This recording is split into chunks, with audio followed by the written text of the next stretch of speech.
안녕하십니까. 여러분의 코인 주치 닥터 건입니다. 여러분, 리플의 유일한 대항마로 불리는 코인 혹시 알고 계신가요? 자, 혹시나 모르시는 분들을 위해서 오늘 준비했습니다. 그 코인은 바로 스텔라 루멘이라고 하는데요. 큰 틀은 리플과 매우 흡사하지만 스텔라 루멘은 리플과 다르게 기업들을 위해서가 아니라 바로 일반인들과 더욱 나아가서 금융 소외계층들을 위해서 탄생했습니다. 이런 고결한 비전을 바탕으로 탄생은 했지만 그들의 설계 이면에는 중앙화에 대한 의문점들이 지속적으로 남아 있었는데요. 과연 그들은 진심으로 사람들을 위한 코인을 만든 것인지 아니면 리플과 마찬가지로 소수의 이익을 위함인지 오늘 영상은 여러분들이 가격이 아니라 스텔라 루멘이라는 코인에 대한 모든 것을 알려드리도록 하겠습니다. 시청 이어가시기 전에 구독과 좋아요 부탁드립니다. 자, 스텔라 루멘의 이야기를 하려면 누가 왜 만들었는지부터 알고 있어야겠죠.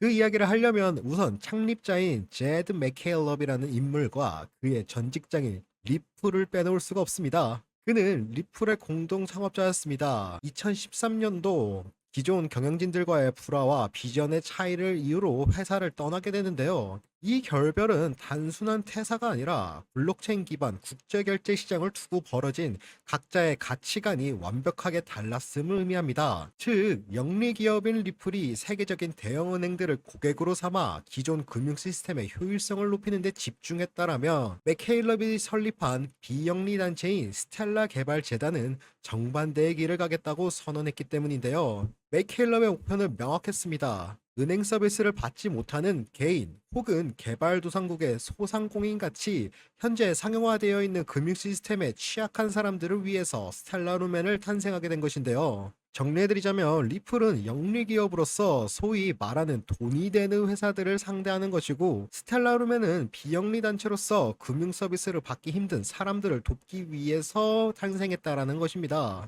놀랍게도 이것은 단순히 착한 이미지를 위한 마케팅 전략이 아니었습니다. 여기엔 그것보다 더욱 치밀한 계산이 깔려 있었죠. 과거 미국 증권거래위원회가 리플을 미등록 증권 판매 혐의로 기소했을 때 제드 맥켈럽은 기소 대상에서 제외되었습니다. 당연히 퇴사를 했으니까 제외되는 거 아니라고 말씀하실 수 있지만 똑같은 개발자로서 그리고 창립자로서 충분히 엮일 수 있었지만 그는 엮이지 않았습니다. 그 이유 중 하나는 ICO 대신 스트라이프로부터 대출을 받는 방식으로 스텔라 루멘의 초기 자금을 조달하며 현명하게 증권법의 칼날을 피해갔기 때문입니다. 즉 스텔라 루멘의 비영리 모델은 처음부터 리플이 직면하게 될 법적 리스크를 맥케일럽이 이미 예측하였고 그래서 오히려 규제 친화적인 파트너십을 구축하면서까지 비영리 단체로서 시장에 진출하여 리플이 규제에 정체되어 있는 사이 스텔라룸에는 멈추지 않고 자유롭게 달릴 수 있었습니다. 이뿐만 아니라 스텔라룸에는 리플보다 빠르고 수수료까지 저렴한 기술력을 가지고 있습니다. 자, 그렇다면 스텔라룸에는 어떻게 리플보다 빠르게 초당 수천 건의 거래를 다 몇 초 만에 그리고 거의 무료에 가까운 수수료로 처리할 수 있었던 걸까요? 그 비밀에는 스텔라 합의 프로토콜이라는 독특한 엔진에서 나오는 것입니다. 많은 분들이 해당 코인의 가치 그리고 어떻게 사용이 되는지 어떠한 방식이 채택되는지 잘들 모르고 계시지만 우선 비트코인으로만 예를 들어도 그것이 운영되려면 막대한 전기를 잡아먹는 자격 증명이 필요하고요. 다음으로 이더리움처럼 코인을 묶어두는 지분 증명이 필요합니다. 하지만 제가 앞서 말씀드린 스텔라 합의 프로토콜 즉 SCP는 연합 비잔틴 합의로서 신뢰 기반의 투표 시스템을 가지고 있는 것인데요. 간단하게 말씀드리자면 중앙기관의 복잡한 조건부나 허가 없이 그 누구나 참여할 수 있고 자본 또한 다른 것들과 비교했을 때 많이 필요 없다는 점에서 매우 개방적이고 민주적인 시스템을 구축해냈습니다.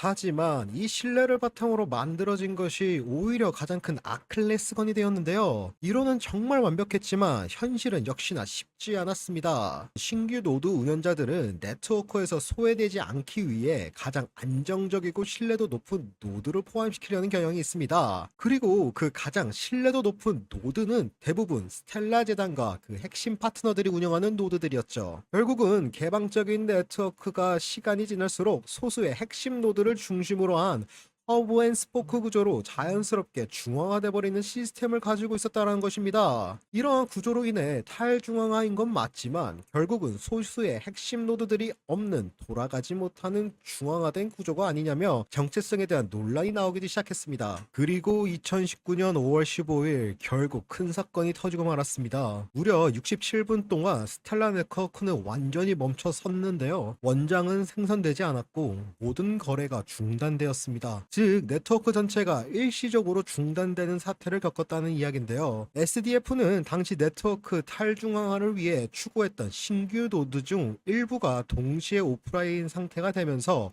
합의에 필요한 최소한의 투자 수를 채우지 못해 발생한 일이라고 해명했습니다. 여기서 이야기하는 투표수, 즉 쿼럼이란 우리말로 정족수라는 뜻으로서 네트워크가 거래를 정확하고 다음 블록으로 넘어가기 위해 필요한 최소한의 동의 노드인 그 숫자를 의미합니다. 모든 노드가 서로에게 물어보는 대신 각 노드는 자신이 신뢰하는 다른 노드들의 소그룹을 지정하게 되는데 이를 쿼럼 슬라이스라고 합니다. 이번 사건으로 스텔라의 탈중앙화 유지 가능성에 대한 논란이 일어나 버렸고 그들이 탈중앙화를 위해 새로운 노드를 추가를 장려를 했지만 오히려 이런 부분을 하여금 순간적으로 감당하지 못하고 네트워크 전체가 마비된 것입니다. 그리고 이 문제를 해결하기 위해 SDF가 수동으로 개입하여 네트워크를 복구했다라는 사실은 스텔라의 생명줄이 아직도 소수의 손에 달려있다는 것에 그동안의 의심이 진실이 되면서 많은 사람들의 비판을 피해갈 수 없었습니다. 정리해드리자면 스텔라 합의 프로토콜이 실패한 것은 아닙니다. 그들의 의도대로 작동은 했지만 그 덕분에 네트워크 분열이라는 최악의 상태는 막을 수 있었고 네트워크를 멈춰 세우는 무결성과 일관성을 지킬 수 있었습니다.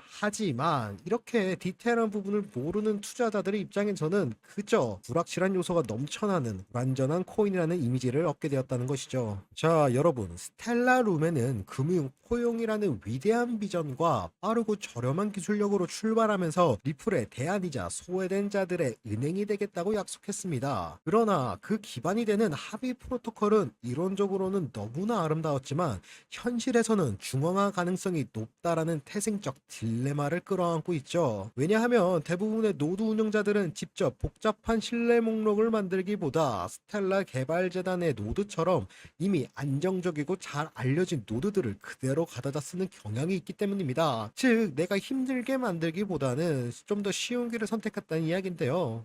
그로 인해 참여자들의 편의주의나 정보 부족 등으로 네트워크 구조가 점점 중앙화되는 모습으로 굳어지고 있다는 것입니다. 자, 스텔라 합의 프로토콜은 참여자들이 어떻게 구성하냐에 따라 완벽하게 중앙화될 수 있는 구조적 딜레마가 갖고 있습니다. 2019년 네트워크 중단은 이 딜레마가 SDF에 의한 중앙화가 아닌 성급하고 미성숙한 탈중앙화라는 예기치 못한 방식으로 현실화될 수 있음을 보여주는 강력한 경고입니다. 그렇기 때문에 진정한 탈중앙화는 단순히 권한을 나누는 것을 넘어 네트워크 참여자 모두의 신중한 선택과 책임이 뒤따라야 함을 잊지 마셔야 합니다. 자, 여러분, 오늘 영상 어떠셨나요? 또 이런 깊이 있는 분석을 계속해서 보고 싶으시더라면 지금 바로 구독과 좋아요, 알림 설정까지 꼭 부탁드립니다. 여러분들의 구독과 좋아요, 알림 설정이 저에게 가장 큰 힘이 됩니다. 다음 영상에서는 스텔라 루멘이 과연 어떻게 이러한 구조적 문제를 해결하려 했고 그로 인해 투자자들을 열광시키고